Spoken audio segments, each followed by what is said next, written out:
Creed, how happy were you for Trey Smith to sign that long-term deal? What's that mean that he'll be next to you for several years now here in Kansas City? Yeah, super pumped. I mean, he deserves every penny of it. He's a great player, obviously, but just being able to have that chemistry built with him, just seeing how he works, how he leads, it's a huge deal for the room. So really excited to have him.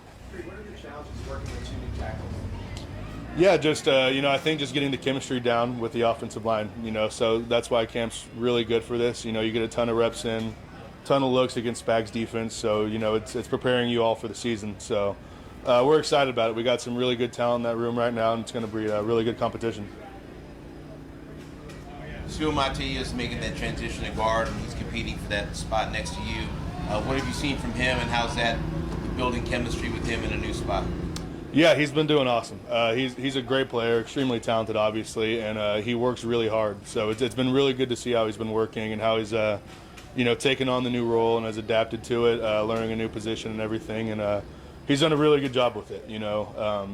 Physical player, talented player, athletic as well, and he's picking up the playbook really well. So we're excited about him. We've had a couple of the diversity fellowships in with Juan Castillo and Cam Irvin. What's been the experience of working with both of those? It's been awesome. Cam played here, so he knows the system really well. He's been, in a few different spots in the league, so he has a ton of knowledge. And he's awesome to work with. Connects really well with the players too, and he's a mentor that you can look up to because he's been in the shoes before. He knows the experience, he knows everything about it. So he's been a really good asset so far. And then obviously Juan Castillo, highly respected guy in the offensive line community. Everybody knows him, so he's someone that has a wealth of knowledge, just really smart, understands technique really well, and he loves working with guys. He's been having a lot of fun being able to teach techniques and hang out with the guys and just kind of share his wisdom. So it's been really good to have both of them. What was it like your first All-Pro selection this past season? You were named to the NFL Top 100 Players list earlier this year. How much does that mean to you to know that your work is actually paying off and you're getting these accolades and becoming one of the best centers in the league?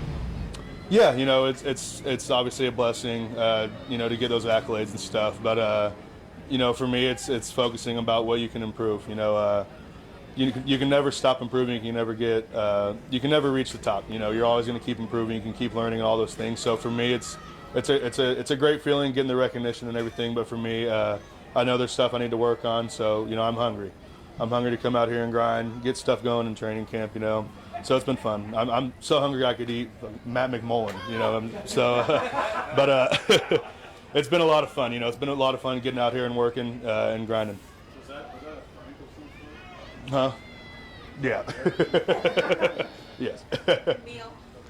You know what happened in the Super Bowl, and every time I watch this NFL Network this summer, that's all I saw. What drives this offensive line? I mean, what do you guys think about going into the season? Yeah, for us, we learned from it, and we're moving past it. We have a lot of stuff to work on, and we know that. And for us, it's improving every single day. So you learn what you can, and then you move on, and you're ready to get that feeling off you. So we're looking forward to getting in here, working, training, going against the great D-line that we have, and just improving, and ready to show it week one. Four more. Let's start over there. obviously Josh Sills coming out of Ohio State. He's had a lot of experience, especially in the national championship. What is your main takeaways so far this season? Main takeaways from him? Yeah, like what impact you can make from him. Yeah. No, obviously extremely talented. You can see it on the field. Moves really well, very athletic and very strong. I mean, he's got his first punch is insane. You know, he's got a ton of stuff that, you know, just a lot of people don't naturally have. So with him, it's been awesome to see that stuff, and he's been working it really well. But another thing with him is that, you know, he has that drive. You know, it's been really good to see him working, doing extra stuff after practices. You know, focusing more in the meeting rooms. You know, taking what he can, studying on his own. It's been really good to see, and you know. You can tell he's very mature and professional about how he goes about business, and it's been awesome to have him. Creed, I'm going to ask you the same question I asked Trey Smith the other day. This is your first time since your rookie year you won't have Joe Thuney on your left. What do you think you'll miss the most not having his presence in that locker room? Yeah, I mean, first and foremost, he was a talented player. Obviously, you know, he's all pros, all that stuff. You know, he's one of the best guards in the league. So you know, you're going to miss that, but also just the camaraderie. You know, he was a great teammate, great mentor, always kept, you know, the room with good morale, always cracking jokes, being funny, but doing it in the right time and leading the right way. So he set a good example for me and Trey to follow these past 4 years, and we've learned a ton from him. So, you know, I'm extremely thankful for the time I had with Joe. He was an awesome teammate and a great leader. Nick? How much are you looking forward to seeing Travis and Happy Gilmore too? Really excited. Yeah, I don't really know how big his role is or what he's doing in it, so I'm excited to see it, though. Happy Gilmore is an awesome movie, so I can't wait for the sequel. Creed, you touched on this, but just with Josh Simmons when he's drafted, a lot of people were talking about his health. What's the progress that you've seen for him to get to training camp? Got to be enough. Yeah, well, you could tell all OTAs, you know, it was something that he wanted. He was working nonstop on it, you know, making sure he was getting healthy as quick as he could. So that was awesome to see, and he's moving really well, playing really well right now. He seems to be fully healthy, and he's getting after it. So it's been a lot of fun to see. Last two. So who challenged you to say that you were so hungry you could eat in that? What's the story here?